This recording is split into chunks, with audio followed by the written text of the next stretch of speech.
In today's video, I want to teach you how to set up recall on your Windows 11 computer. I want to let you know though, I do work at Microsoft, but I also love making these videos to help people use their computers better.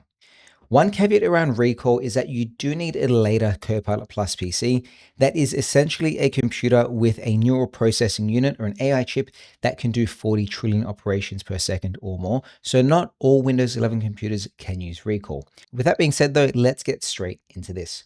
The first thing I want to show you is how you can access recall, and there's three easy ways. The first way is selecting on it if it's in your taskbar as the option. You can press the start button and you can type in recall and launch the app from here. Or in the bottom right hand corner of your taskbar, there's also the recall symbol. Selecting on any of these is going to launch the recall app. I'm going to open it up and then I'm going to select on open recall here, and we're going to set it up for the first time. When you open recall for the first time, you do get a couple of prompts here that tell you a bit about recall, which is like taking a photographic memory or snapshots as you use your computer. There's also a note around privacy, letting you know that snapshots aren't saved when you're in a supported private browser, and everything you do stays on your PC locally. It doesn't go up to the cloud. And of course, it gives you a bit of information about what you can do. It has a lot of contextual items in there. But let's go ahead and select on next, and then say, yes, let's start using recall. Because I already set this up, then disabled it, I do need to open up my recall settings. And then I need to turn on the option of save snapshots, and let's turn this on. Now I've got to pop in and verify with my either Windows Hello or my PIN, and then I can go back into recall to start setting it up. Now that I'm back into recall, I can either verify with my two-factor like my camera or my PIN number. The first thing I want to show you in recall is actually how you can access the settings and customize what recall can do. There are two ways for you to access the settings. If you open the recall app in the bottom left-hand corner, you can select on the settings option, and then you can do things like pause all the snapshots until tomorrow. You can open the recall settings, you could clear, or you could turn on your search history.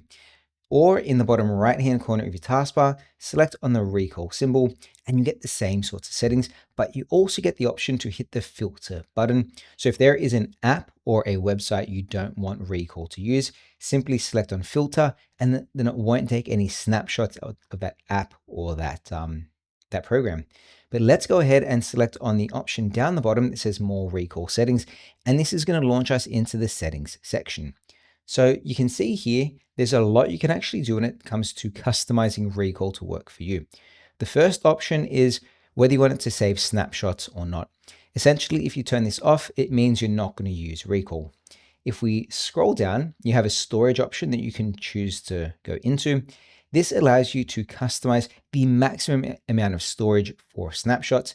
Depending on the larger hard drive you have, you might want to have more and more space dedicated to this. You can have as small as 25 gigs, or in my case, I can go up to 75 gigs of storage dedicated to recall. If you want to see how much storage recall is taking up, there is a nice button here that says View System Storage. This is going to take us to the storage section of our computer, and it's going to show us how much of the snapshot is taking up. As we've just set this up, it's only taking up 1.17 megs, so essentially nothing. Let's go ahead and hit back. And then of course we have the option of choosing how long you want the storage of a snapshot to be saved. For this, it's set by default to 90 days. You could have it unlimited, so you could store for as long as your hard drive allows. You could have it as short as 30 days, or you could choose 60, 90, or 180 days as well. Underneath that, there's the option to delete your snapshots. If we drop this option down, we can choose to delete the past hour, the day, the past week, or the past 30 days. Or you could say delete all of your snapshots in one go by selecting on the delete all button. If we scroll down, there is the option to turn on or off sensitive information filtering. This is on by default, so things like credit cards and passwords and things like that will not be saved in the snapshot. But if you want to have your details saved in the snapshot, go ahead and turn this off, but I'd recommend to keep it on. If you have particular applications that you don't want recall to take snapshots of, you can drop this option down and hit Add App. So say, for example, I didn't want to have anything of my OneDrive or my Excel or my settings taking a snapshot of. I just find that app, or maybe it's even, could possibly be OneNote. Let's go ahead and select OneNote, go Add. It's going to verify me with two-factor verification. And then recall won't take any snapshots of OneNote. If you want to remove this, simply select on the delete button and go remove, and then it will go and start taking snapshots of that app again. You can do the exact same thing in the website filtering section. So if there's a particular website you don't want any snapshots of, add it in. I'm going to say Facebook, for example, go add. And whenever I'm on Facebook, recall is not going to take any snapshots. Or if this was a mistake, go delete, remove, and then it can take snapshots of that particular website. Cool. Let's keep scrolling through. So down the bottom here, there's the option of the advanced settings, and there's one feature I want to call out, which is to reset recall. If you want to delete all of your settings and your application, if you want to delete all of your settings and your snapshots in recall, simply go in here and then hit on the reset recall button, and then it resets it back to factory, deleting all of the settings and the snapshots that you've taken. Cool. That being said, let's get out of this and actually have a quick overview of how to use recall. So we're in recall right now, and it's pretty intuitive. It's pretty simple. In the top, you have the search history option. As we've just set this up, there's not a lot of things to see.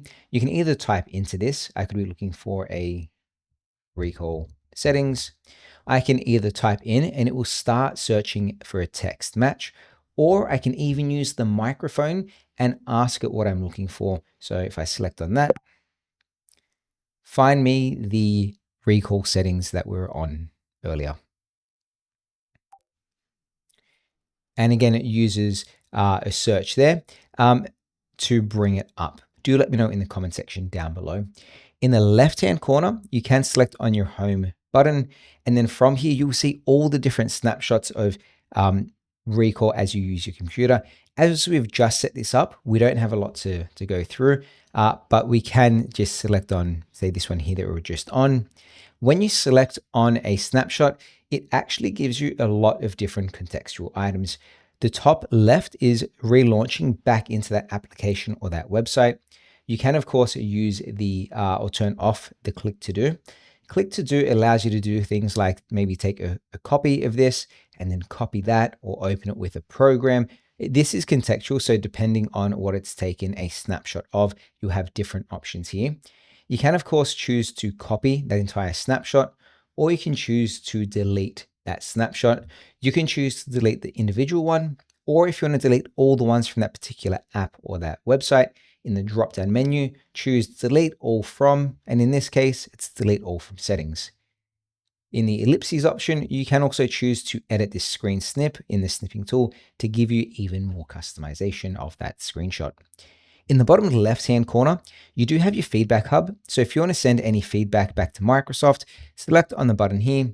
This will launch Feedback Hub, and you can go ahead and say what you like, what you don't like, or some features you'd like to see in future. And then underneath the Feedback Hub in the bottom left-hand corner, you have your settings, and that's where we just were. So what you can do is pause all the snapshots until tomorrow, open the recall settings, clear or turn on your search history. So really quite simple. And of course, if you select recall in the taskbar in the bottom right-hand corner, you have the exact same options, but you can also choose to filter applications from here. I'm going to open up Teams, for example. Now I'm going to select on that recall one more time, and then I could say filter Teams, for example, so don't include any snapshots of Teams in my recall. So that's really easy to do. And then the last thing I want to show you is if I hit on the home button and then go back to timeline, what you see down the bottom here is this really long timeline that is essentially grayed out on mine because we've just set it up. But you see the little blue section where we can jump back and forth between different timelines or different actions. We only have 2 snapshots of our settings here, but as your timeline grows and you can use your recall more, you have the ability to jump through all these different recall snapshots. And there you go. That is how to set up a recall on your Windows 11 Copilot Plus PC. If you want a full tutorial on how to use recall, let me know in the comment section down below. Thanks for watching. We'll see you next time. Bye.